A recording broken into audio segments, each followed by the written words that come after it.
1776. So there you go. So that's the. It's lasted quite well, hasn't it? It has lasted well. That's old. That's older than some people's countries who watch this. So Nice it's pretty stuff. cool. How are you reading them? Yeah, we'll just say a few hellos. It's actually Ant who's on the Facebook today. And Ant doesn't know how to use it. Ant's never been on it before, so he's still learning how to Scroll up use and it. read them. So you can scroll up, I think, yeah. That's Or good. scroll down, yeah. So a few people saying hello and good morning. Quite a few people from Liverpool come and join us.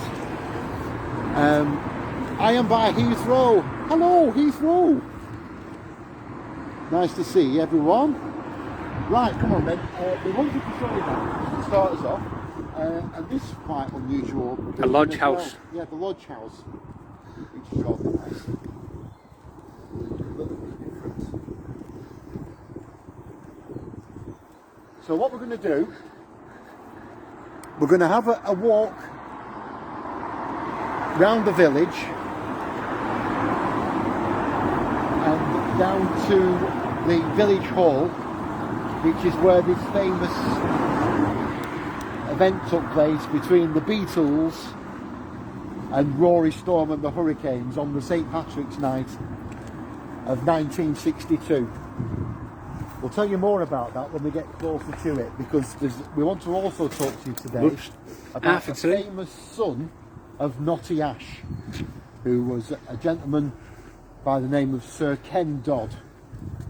Some of you may know Sir Ken. Some of you may not know Sir Ken. So we'll explain who he is to people who don't know. But, Sir Ken Dodd, he was a very famous son of Knotty Ash. He actually died 3 years ago. Oh, it doesn't seem like 3 years. No, it's flown past, hasn't it? I think I even said it was last year. But this is where Sir Ken lived, at this house just here. Can you see? On the left hand side. That one, because his finger's pointing somewhere else. And that one next door was a barn until the 1970s. Okay, so hold on to the phone for a second, Bill.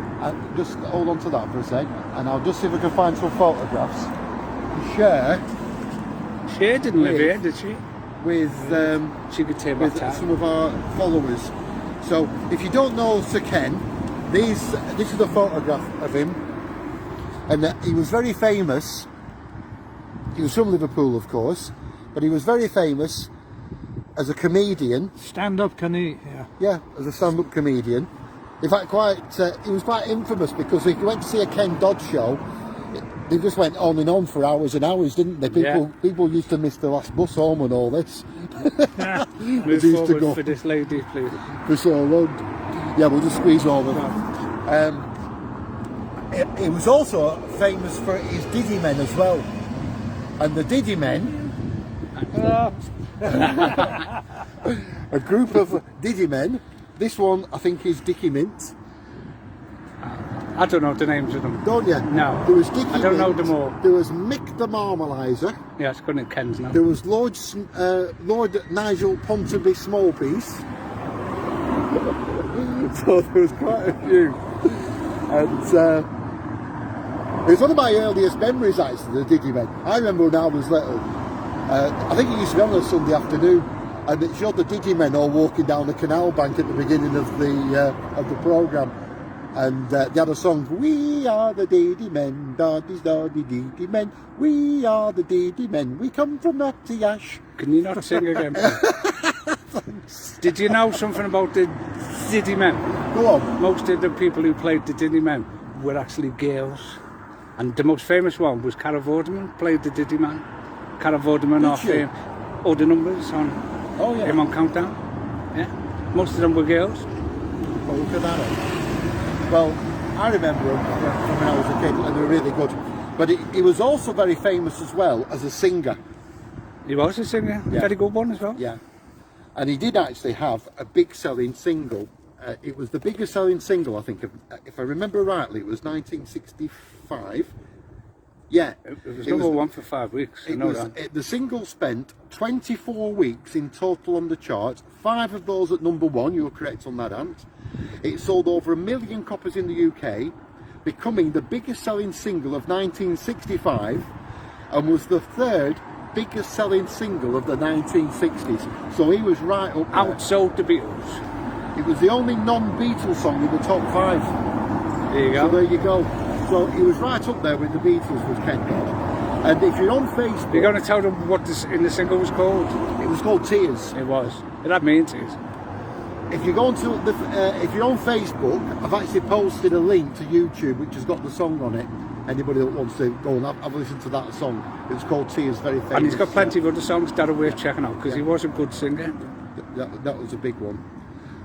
Anyway, so there we go. And that is Ken Dodd's house to start us off. And he had wild grey hair, him a bit like you used to. There's another picture there of the Diddy Men, because there were some famous places round here. There's the Jambutty Mines in Knotty Ash. Nice place. Yeah. There was the Treacle Mines. Yes. There was a broken biscuit factory. Yeah, broken biscuit factory. I don't remember very all important, these. you know. Yeah. Where the broken biscuits go I'm to sure go to that Knotty I will Ash. go to these. Yeah. The snuff quarries. Yes. There was the snuff quarries. The broken biscuit repair works. We got fixed them. The Treacle Wells and the Moggy Ranch. These were all located in Knotty Ash. Yeah, of course. Let's go and see if we can find them. Okay.